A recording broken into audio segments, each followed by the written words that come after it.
With the passing of Cordelia Knott, and Walter Knott retired with Parkinson's disease, Marion Knott was the central family member running Knott's Berry Farm.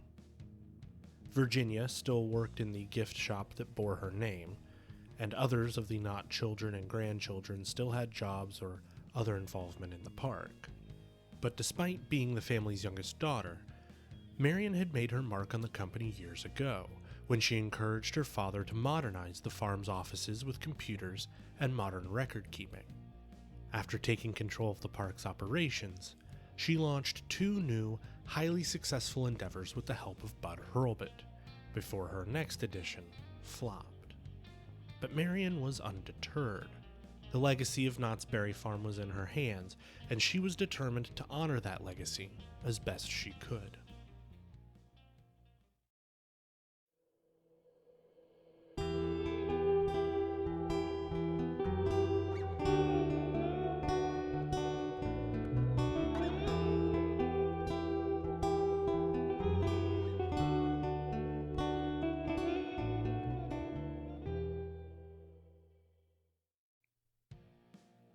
At the end of 1974, Marion Knott announced a new land to replace the gypsy camp area of the park, known round these parts as Marion's Folly.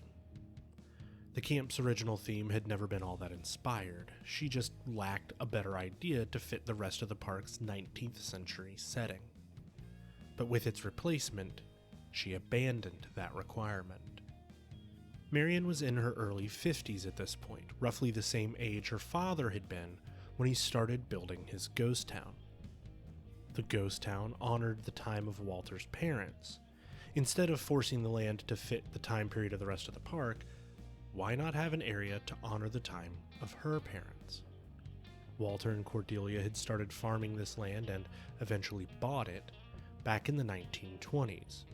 Marion herself was born in a farmhouse on this land in 1922 and had at least some childhood memories of the era before the Great Depression. Thus, the new themed land would be named Knott's Roaring Twenties. The area would feature period architecture, a series of small shops and restaurants, including one named after Cordelia, and a prototype of a new roller coaster design from redevelopment, the Corkscrew.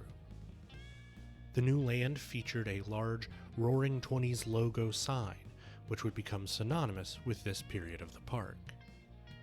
Also planned to open with the rest of the land was a family dark ride, but that opening would be delayed.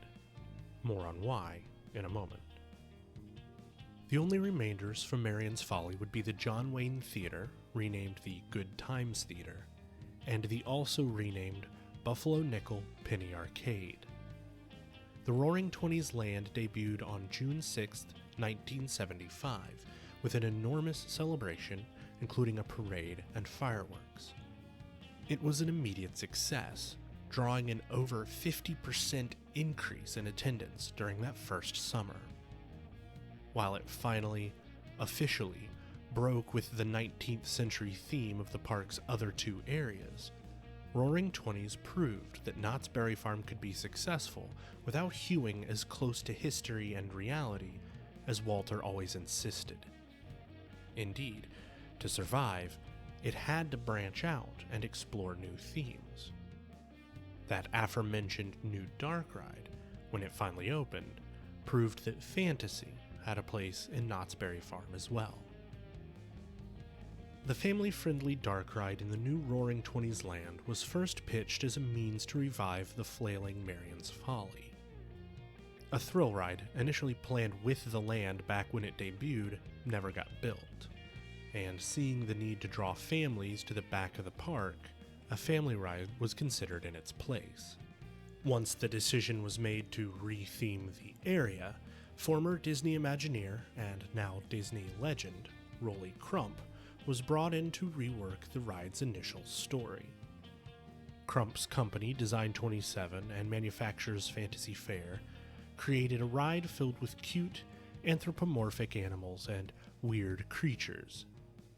After a mysterious fire in March set the ride's construction back, it eventually opened on July 4th, 1975, slightly less than a month after the rest of the land. Knott's newest dark ride took guests through the Boysenberry Jam and Jelly Factory, with boysenberry scent perfuming the area, through the Frog Forest, past a fortune teller, a remnant of the ride's original setting, into the darkness of the Weird Woods, and finally into a fair.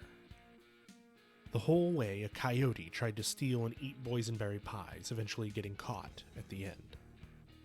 Named Knott's Bear-E Tales. Get it? Berry, bear-E. Oh.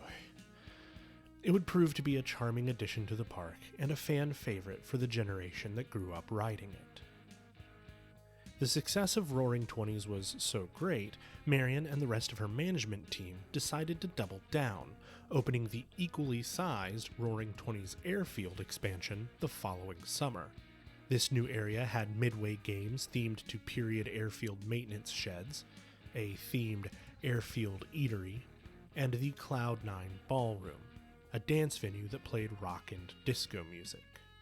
The airfield's attractions focused more on flat rides than anywhere else in the park, but they did add 2 unique pairs of rides in addition to the off-the-shelf flats.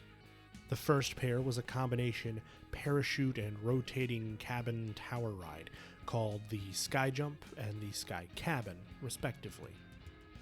The tower was topped with a red and yellow neon-lit letter K and became an icon of the Berry Farms skyline. The second unique ride pair were interweaving motorcycle and car rides. The car ride, called the Gasoline Alley Auto Race, was fairly straightforward. The motorcycle chase seemed simple enough, a traditional steeplechase attraction with vehicles themed to motorcycles. But the custom vehicles sat riders too high up and resulted in numerous injuries and complaints about comfort. Management knew it was a problem pretty early on, but replacing the ride would take time. The United States was already sliding into the gas crisis and stagflation of the late 1970s, and while Knott's endured the dip in tourism it caused, they couldn't keep investing in expansions like they had over the last several years.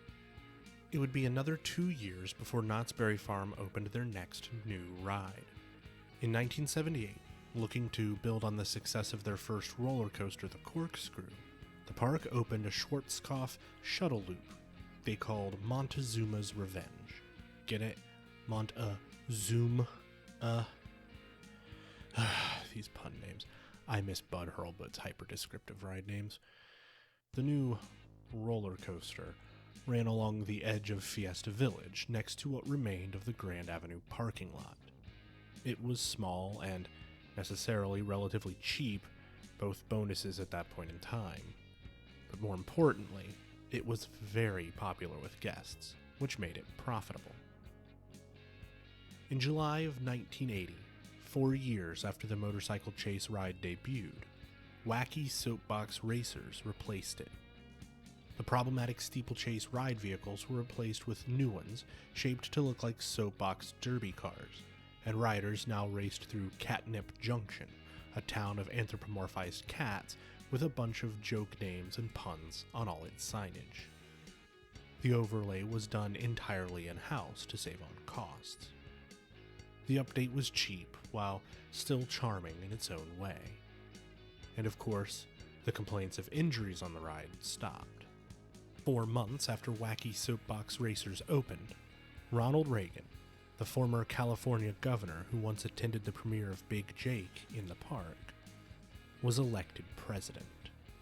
1980 was also the year that Bud Hurlbut opened his final concession in the park, a swinging boat-style ride with a dragon-shaped ride vehicle dubbed Dragon Swing, over in Fiesta Village. Now that's what I call a ride name! The Knott's company had opened the Berry Farm's 2 newest areas, Roaring Twenties and its airfield, without a single concessionaire. At the same time, they'd been buying out all the other concessions as the owners retired or decided to move on. Rick Campbell, designer of the Roaring Twenties area, had taken over as the park's go-to designer, a role Hurlbut once filled, at least when it came to attractions. While Bud would continue to operate his concessions for a few more years, it was becoming clear that Knott's Berry Farm was shifting to a new business model. That shift became even clearer the next year, in 1981, when the family hired Terry Van Gorder to take over as president and CEO. Van Gorder came from rival park Magic Mountain and was seen as an industry expert whose experience would help keep the park going into the future. Marion Knott, almost 60 years old at this point, maintained her role as the park's spiritual head, much as her father had later in his career. But for the first time in 60 years, the daily operations of Knott's Berry Farm were in the hands of someone who wasn't a member of the Knott family. In December of that year, Walter Knott died, 8 days before his 92nd birthday. His family held a small private ceremony, as was his wish. He'd spent the last 8 years of his life living in an air-conditioned trailer near the cast costuming building, due to his need for strong air conditioning to be comfortable. Despite battling Parkinson's, he still managed to get around the park and greet employees, and made a point of being the one to hand out their checks as part of the profit-sharing program he'd implemented decades ago. His passing, though sad, came after a long, fulfilling life. With his death, the ownership of the park and business passed to his 4 children and more than 20 grandchildren.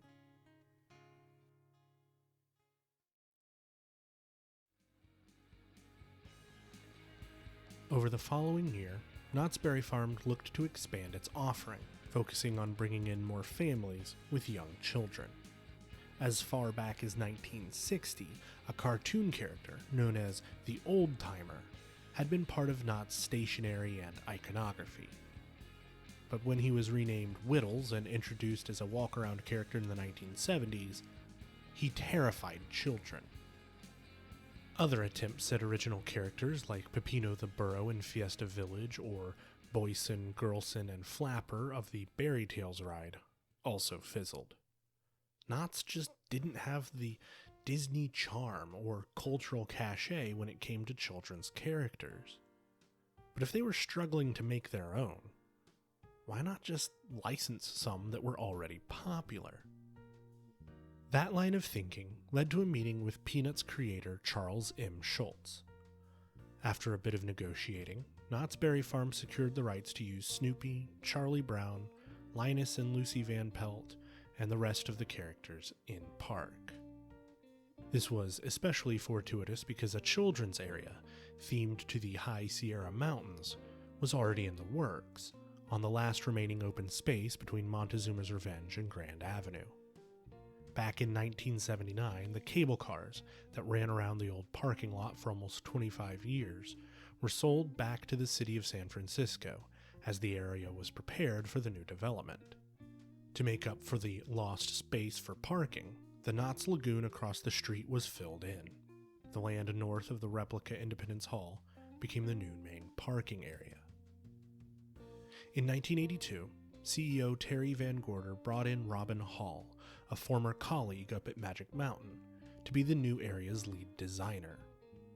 Hall would become the park's lead designer for the next 17 years, until 1999. This new area became Camp Snoopy, a charming children's area with small rides and dozens of Peanuts-themed attractions. The Cordelia K steamboat was brought over from the now filled-in lagoon and put on the Lake of Flowers as part of the new area. Camp Snoopy opened on July 1st, 1983, and became the last new land, as in actual physical land, added to the Knott's Berry Farm Park to this day. At the end of 1983, Bud Hurlbut finally gave in and sold his concessions to Knott's Berry Farm. As of January 1st, 1984, all rides in the park were now owned and operated by the Knott's Company. The Birdcage Theater Troupe still maintained a bit of independence, but their days were numbered as well. The next few years saw improvements and upgrades to the flat rides, mostly in Fiesta Village, the opening of Studio K, a teen dance club, in the Cloud9 Ballroom, and the conversion of the Starlight Pavilion, a stage in the Roaring Twenties section, to a dolphin and sea lion show. But there were no significant large-scale changes within the park. Of the above alterations, Studio K would leave the biggest legacy. It had been 3 years since MTV debuted on cable television, and the following year, possibly mimicking Knott's, Disneyland would add their own teen dance club in the Fantasyland Theater called Videopolis. Videopolis had the backing of the Disney Corporation and its own concert TV show series featuring top 40 teen acts like Janet Jackson and New Kids on the Block on the nascent Disney Channel.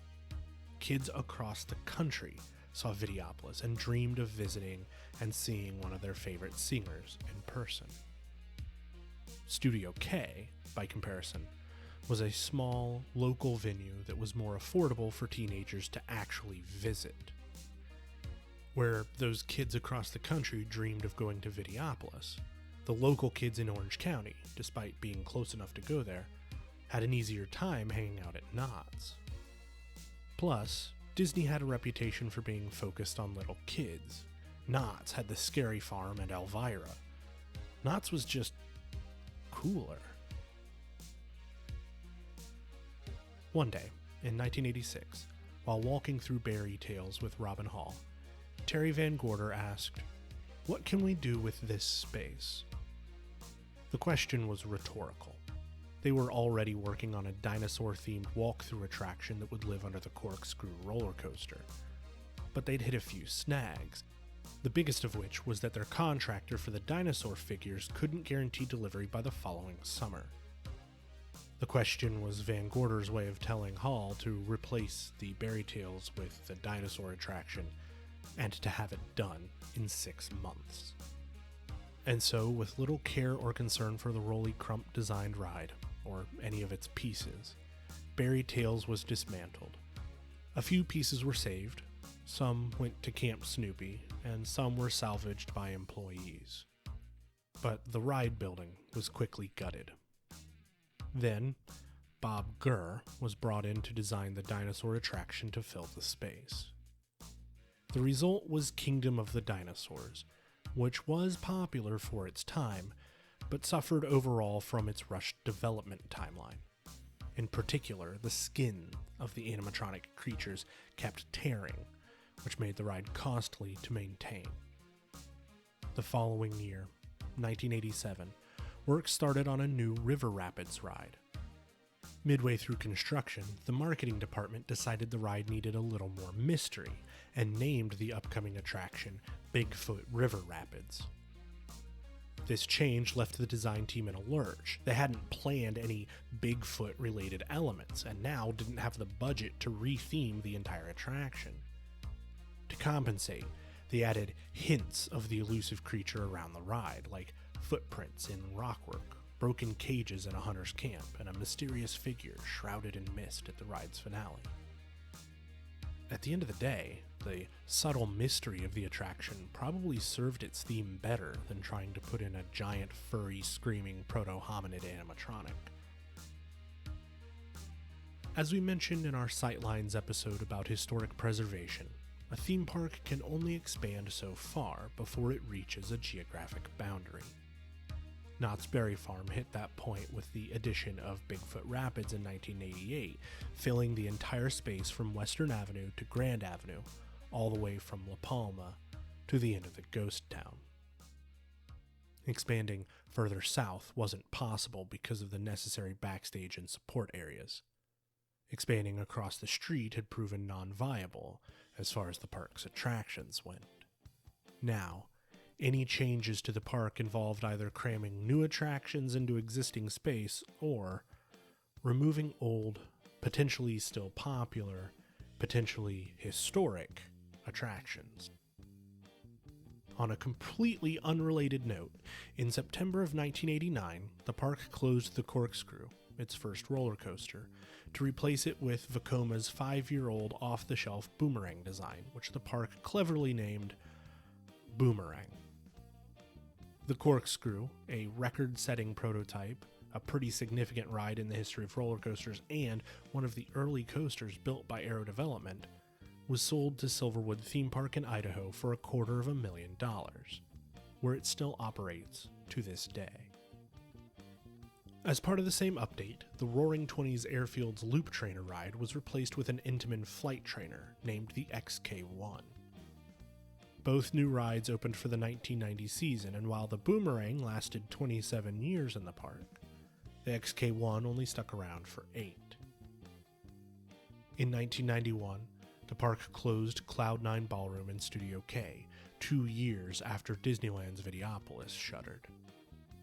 They also bought out the Birdcage concessionaires, the final holdouts in the park, though the theater continued to run melodramas for a while.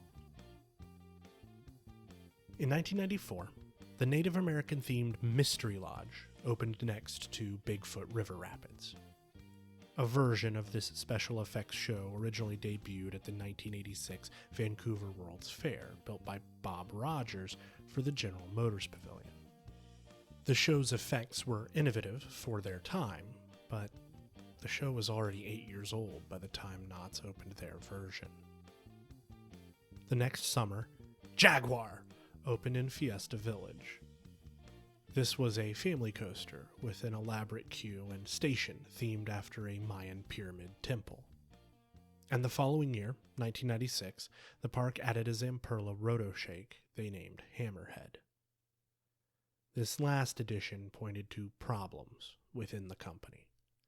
A plan was on the table to yet again retheme the Roaring Twenties section of the park, including the airfield this time, as a Pacific Rim concept.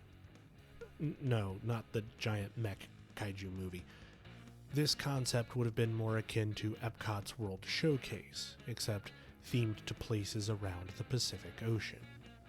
Hammerhead was meant to be the first step in this retheme, but it also turned out to be the last. Instead, management went with a much cheaper, much easier to execute boardwalk theme. The new land featured weird clown heads, and all the rides and restaurants in the area were rebranded with head in their name. Some even got a very cool Z in their name, like the Airfield Eatery becoming Airheads. You know, to appeal to cool 90s kids. The weird clowns were removed after only a few years. The biggest change associated with the 1996 Boardwalk retheme was the removal of Gasoline Alley and Wacky Soapbox Racers. The cheap Catnip Junction themed sets around the rides hadn't been maintained, so by the end, the cars and soapboxes were racing around an almost bare track. Their replacement, coming less than a year after the Boardwalk retheme, was called Windjammer Surf Racers. Windjammer Surf Racers was a pair of small racing roller coasters. From the beginning, the ride was troubled, with costly maintenance and apparent defects in the manufacturing of parts of the track and trains. It was also a rough ride, assuming it was even open on any given day, especially since its cars valleyed during winds as calm as 5 miles per hour. I mean, they called it Windjammer. It jammed when there were winds. I don't know how they managed that level of irony in a roller coaster, but here we are. Knott's sued the ride manufacturer for all of the ride's issues, but eventually lost the case. The ride was open for only 3 years.